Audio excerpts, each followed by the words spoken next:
Welcome my friends. Thank you very much for visiting my house. Listen the history of the walking street, and I will also show you what is happening inside the walking street, and watching the beautiful sight at Walking Street Fields Avenue, Balibago, Angeles City. Fields Avenue, Balibago, Angeles City. Fields Avenue is the name of a major street running through Balibago area of Angeles City in the Philippines. It is the center of the red light district and the bar scene of the biggest entertainment district of the Philippines. Fields Avenue in Balibago, Angeles City.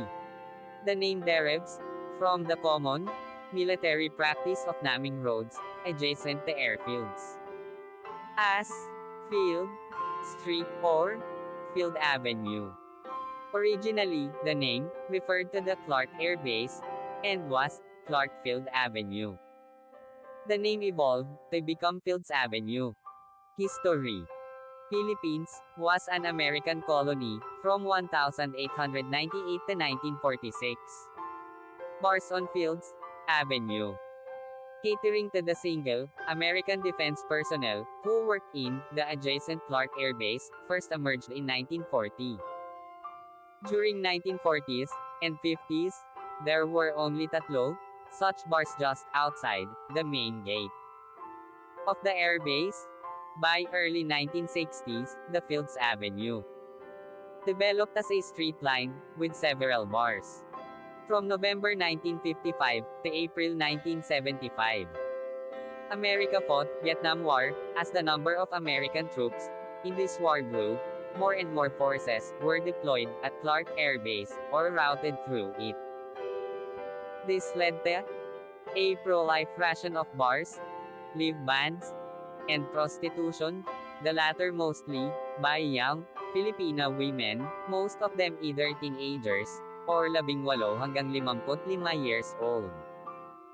By the 1970s, there were more than 150 bars and prostitution joints along Fields Avenue.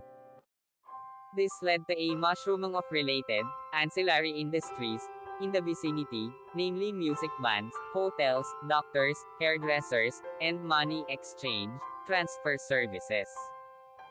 In its heyday, Fields Avenue provided direct or direct employment to nearly 20,000 Filipinos, including plumbers, electricians, and security guards.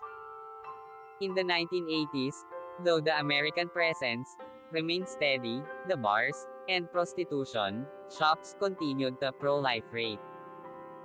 Many bars and prostitution dens were owned by Americans, as well as local politicians, thus leading to a nexus between the locals, politicians, and American military and ex-military personnel. With the withdrawal of American Defense Forces from Clark in 1993, many of these establishments changed hands, but continued to do business. As Clark was turned into a Special Economic Zone, SEZ, these bars and prostitution joints changed their clientele to suit their new customers, Japanese and Korean businessmen. Restaurants serving food from these countries began to appear, and signboards in these languages were put up. The period from 2000 hanggang 2010 saw further expansion of these joints, as the area was relabeled as an entertainment district. While prostitution was officially banned, girls working here were simply redesignated as guest relations officers, GRO, and prostitution continued in practice. Since then, bars and prostitution joints have continued to proliferate and expand. The extent of these establishments has continued further on both sides of Fields Avenue, and many smaller streets of Fields Avenue also sport smaller such establishments. In 2010, a section of Fields Avenue, at the end where it meets the MacArthur Highway, was named as Walking Street, mimicking Walking Street in Pattaya. This section was made pedestrians only, with road traffic ban from 6 p.m. to 6 a.m.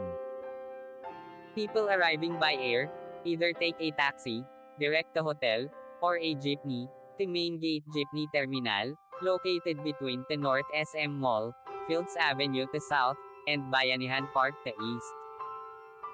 Those arriving from Manila by bus, ask the driver to drop them off at the corner of Fields Avenue and MacArthur Highway, or alight at Capas Angeles Transport Terminal, which is also walking distance from Fields Avenue and the MacArthur Highway. The presence of family-oriented activities on the other side of Fields Avenue, namely shopping malls, as well as activity centers in Clark Air Base, has led to a neat separation between the two.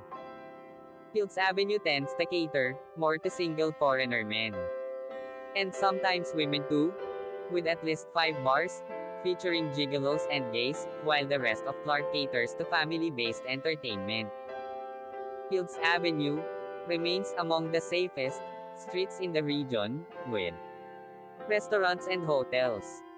Fields Avenue has the largest density of hotels in Philippines, catering to all budgets, from a large number of 2-star and 3-star hotels, right up to a select few luxurious 5-star hotels.